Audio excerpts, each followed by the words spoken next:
రేపే ఆదివారం పుష్యమి నక్షత్రంతో కలిసి వచ్చింది. ఎంతో పవిత్రమైన విశేషమైన రోజు ఇది. ఆదివారం పుష్యమి నక్షత్రం వస్తే దానినే రవి పుష్య యోగము అంటారు. పుష్యార్క యోగము అని కూడా పిలుస్తారు. ఇది చాలా అరుదుగా వచ్చే యోగం. జ్యోతిష శాస్త్రం ప్రకారం మొత్తం 27 నక్షత్రాలలో 8వ స్థానంలో పుష్యమి నక్షత్రం ఉంది. ఈ నక్షత్రం చాలా శుభప్రదమైనది. ఈ నక్షత్రం ఆదివారం నాడు వచ్చినప్పుడు వార నక్షత్రాల కలయికతో ఏర్పడే యోగాన్ని రవి పుష్య యోగము అంటారు. ఈ యోగం ఏర్పడిన సమయంలో ఏదైనా కొత్త పనిని ప్రారంభించడం చాలా శుభప్రదం. ఈ యోగంలో పసిడి అంటే బంగారం, వెండి వంటి వస్తువులు కొనుగోలు చేస్తే చాలా మంచిది. ఈ నక్షత్ర లోహం బంగారం కాబట్టి బంగారు ఆభరణాలు కొనుగోలు చేయడం చాలా శుభప్రదం.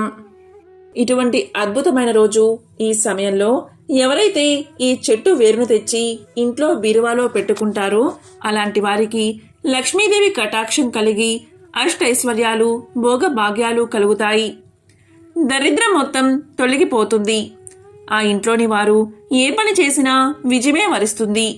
మరి ఎంతో యోగవంతమైన ఈరోజు ఏ చెట్టు వేరుని తెచ్చి ఇంట్లో బీరువాలో పెట్టాలో ఇప్పుడు ఈ వీడియోలో తెలుసుకుందాం. ఆదివారం రోజు పుష్యమి నక్షత్రం రావడం ఒక అద్భుతమైన యోగం. ఇలా రావడాన్ని రవి పుష్య యోగము లేదా పుష్యార్క యోగము అంటారు. ఆదివారానికి అధిపతి రవి. ఈరోజు నక్షత్రం పుష్యమి అంటే రవి పుష్యమి వస్తున్నాయి. దీనిని పుష్యార్క యోగం అంటారు. ఇలా రావడం సంవత్సరంలో 2 లేక 3 సార్లు జరుగుతుంది. ఈరోజు వివాహానికి సంబంధించిన అంశాలు కాకుండా మిగిలిన ఎలాంటి అంశాలైనా సరే ఈ సమయంలో ప్రారంభం చేయవచ్చు. దీనికి ముహూర్తం చూసుకోవాల్సిన అవసరం లేదు. తారాబలం చూసుకోవాల్సిన అవసరం లేదు. ఎవరైనా సరే ప్రారంభం చేయవచ్చు. ఈ యోగాన్ని పొందాలి అనుకునే వారంతా తప్పకుండా ఇలా చేయాలి. జాతక చక్రంలోని 12 రాశుల వారు ఫిబ్రవరి నుండి మధ్యాహ్నం 12 గంటల 13 నిమిషాల వరకు ఏ పని చేసినా అది విజయవంతమవుతుంది. ఈ యోగంలో ఒక్క వివాహం తప్ప ఏ మంచి పనైనా ప్రారంభిస్తే అంతా విజయమే కలుగుతుంది. ఈ యోగంలో ఒక్క వివాహం మాత్రం చెయ్యరు. ఈ పుష్కార్క యోగంలో కొత్త భవన నిర్మాణానికి, మంత్రాలు నేర్చుకోవడానికి, కొత్త కార్యాలయం ప్రారంభించడానికి, బంగారు నగలు కొనడానికి, కొత్త ఇంటిని కొనుగోలు చేయడానికి, పెద్ద పెద్ద వ్యాపారాలు ప్రారంభించడానికి ఈ రవి పుష్యమి యోగం ఎంతో శుభకాలం, మంచి రోజు. ఇలాంటి యోగంలో వివాహం ఎందుకు చేయరు అనే సందేహం మీకు రావచ్చు. దీనికి పురాణ వివరణ ఇలా ఉంది. పురాణాల ప్రకారం బ్రహ్మదేవుడి కుమార్తె శారద. ఆమె వివాహానికి అన్ని ఏర్పాట్లు చేస్తాడు బ్రహ్మదేవుడు. తీరా వివాహం జరగాల్సిన రోజు ఆయన మతి భ్రమిస్తుంది. కుమార్తె యొక్క సౌందర్యానికి చలించిపోయి స్వంత పుత్రికని వివాహం చేసుకోవాలి అనుకుంటాడు. ఈ విధంగా తన మతిని భ్రమింపచేసిన మోహానికి కారణమైన పుష్యమి నక్షత్రంపై ఆగ్రహిస్తాడు బ్రహ్మదేవుడు. పుష్యమి నక్షత్రంలో ఎవరైతే వివాహం చేసుకుంటారో వారి వైవాహిక జీవితంలో సమస్యలు వస్తాయని బ్రహ్మదేవుడు శపిస్తాడు. అందుకే ఒక్క వివాహం మాత్రం ఈ రోజు చేయరు. ఇక అన్ని పనులకు ఈ రోజును మించిన రోజు లేదు. ఈ రోజు ఆదివారం, పుష్యమి నక్షత్రం కలిసి ఉన్నాయి కాబట్టి ఈ రోజు వస్తువులను కొనుగోలు చేసినట్లయితే ఆ ధనం తిరిగి రెట్టింపై మళ్లీ త్వరలోనే ఆ ధనం వస్తుందని, మళ్లీ కొనేంత ధనం వస్తుందని చాలామంది నమ్మకం. అందుకే చాలామంది ఈ యోగంలో బంగారాన్ని కొంటారు. ఈరోజు ఎవరైతే బంగారం కొంటారో ఆ డబ్బు మళ్లీ తిరిగి వచ్చి మళ్లీ బంగారం కొంటారని నమ్మకం చాలామందికి ఉంటుంది. ఈరోజు చేసే నది స్నాన, దాన, జప, హోమాదులు ఏవైతే ఉన్నాయో అవన్నీ అక్షయమైన పుణ్యాన్ని కలిగిస్తాయి. ఈరోజు ఏ చిన్న పని చేసినా అది 1,000 రెట్ల పుణ్యాన్ని కలిగిస్తుంది. ఎంతో విశేషమైన ఈ రోజు మాంసాహారాన్ని అస్సలు తినకూడదు, అలాగే వండకూడదు. తింటే మాత్రం అస్సలు మంచిది కాదు. ఈ భూమి మీద అనేక మొక్కలు ఆయుర్వేద పరంగా మరియు ధనాకర్షణ పరంగా కూడా ఎంతో ఉపయోగపడతాయని మన శాస్త్రాలు తెలియచేశాయి. అలాంటి ధనాకర్షణకు ఉపయోగించే మొక్కే సహదేవి మొక్క.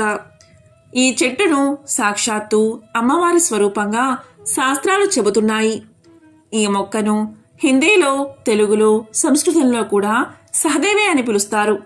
మన తెలుగు రాష్ట్రాల్లో కొన్ని ప్రాంతాల్లో గరటి కామిని అని పిలుస్తారు. ఈ మొక్కలు ఎక్కడైనా విరివిరిగా లభిస్తాయి. ఈ మొక్కలకు చిన్న చిన్న లేత గులాబీ వర్ణంలో పుష్పాలు పూస్తాయి. మన తెలుగు రాష్ట్రాల్లోనే కాక మన భారతదేశం మొత్తం సహదేవి మొక్కలు ఎక్కడైనా కనిపిస్తాయి. సహదేవి మొక్కను అందరూ చూసే ఉంటారు. పూర్వం సహదేవి మొక్క వేరును అరగదీసి తిలకల్లా ధరించేవారు. ఎందుకు అంటే ఇలా చేస్తే ఎదుటి వ్యక్తులు ఆకర్షితులు అవుతారని అలా ధరించేవారు. సహదేవి మొక్క వేరుకు అంతటి శక్తి ఉంది. అదేవిధంగా ఈ మొక్క సమూహాన్ని పెళ్లగించి భస్మంలా చేసుకుని నుదుటిన ధరిస్తారు. ఇలా కూడా చేస్తే ఇతర వ్యక్తులు ఆకర్షించబడతారని ఈ విధంగా నుదుటిన ఈ మొక్క యొక్క భస్మాన్ని ధరిస్తారు. ఈ చెట్టు వేరుతో నిత్యం దంతాలు తోమితే వారికి అద్భుతమైన వాక్శక్తి పెరుగుతుందట. ఈ చెట్టు వేరుతో దంతాలు తోమేవారి మాటలు శాసనంగా ఎదుటివారు వింటారని ఒక నమ్మకం ఉంది. అంతేకాదు, ఈ మొక్క వేరుతో దంతాలు తోమితే దంతాల్లో పటుత్వం కూడా పెరుగుతుంది. సహదేవి మొక్క వేరును తాయిదులో బంధించి మెడలో ధరిస్తే అలాంటి వారు ఏ పని చేసినా విజయమే వరిస్తుందని, ధనం కలిసి వస్తుందని చాలామంది నమ్మకం. ఈ మొక్క వేరును కొన్ని శక్తివంతమైన రోజుల్లో అంటే పుష్యమి నక్షత్రం గురువారం వచ్చే గురు పుష్యమి యోగంలో, అలాగే ఆదివారం వచ్చే రవి పుష్యమి యోగంలో ఈ మొక్క వేరును సేకరించి శుభ్రంగా కడిగి మూట కట్టి పూజా మందిరంలో ఉంచాలి. తర్వాత రోజు ఇంట్లో బీరువాలో లేదా ధనం పెట్టుకునే చోట ఉంచితే ధనాకర్షణ పెరుగుతుందట. ఆ ఇంట్లోకి లక్ష్మీదేవి ధన ప్రవాహాన్ని కలిగిస్తుందట. అష్టైశ్వర్యాలు, భోగభాగ్యాలు కలుగుతాయట. ఈ మొక్కను పూర్వం నుండి భారతీయ సాంప్రదాయ వైద్యంలో మరియు ఆయుర్వేదంలో అనేక రోగాలకు ఔషధంగా వాడుతున్నారు. పూర్వం జ్వరం తగ్గడానికి ఈ మొక్కను ఔషధంగా వాడేవారు. ఈ మొక్క వేరును గంధంలా అరగదీసి నుదుటికి రాసుకుంటే నిద్రలేమి సమస్య తొలగిపోతుంది, నిద్ర పడుతుంది. సహదేవి మొక్కల వేర్ల రసాన్ని తలకి మర్దనా చేస్తూ ఉంటే క్రమంగా నిద్రలేమి సమస్య దూరమై గాఢ నిద్ర పడుతుంది.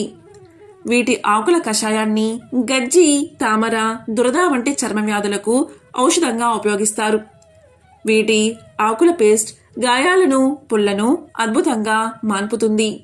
బోధకాల వ్యాధిని ఈ మొక్క వేరు సేకరించి శుభ్రంగా కడిగి ఆ పేస్ట్ను బోధకాలపై పూతగా అప్లై చేస్తూ ఉంటే త్వరగా నయమవుతుంది.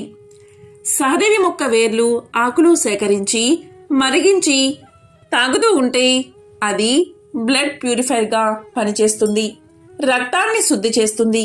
మలబద్ధకానికి ఈ మొక్క వేర్ల ఆకులతో కషాయాన్ని కాచుకుని తాగితే మలబద్ధకం నివారణ అవుతుంది.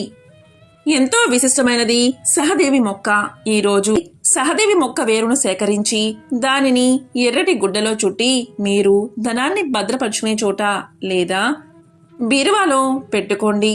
ఇలా చేస్తే సంవత్సరం మొత్తము కూడా ధనాదాయం పెరుగుతుంది, ఆర్థిక ఇబ్బందులు తొలగిపోతాయి, లక్ష్మీ కటాక్షం మీకు కలుగుతుంది. ఓం నమో నారాయణాయ.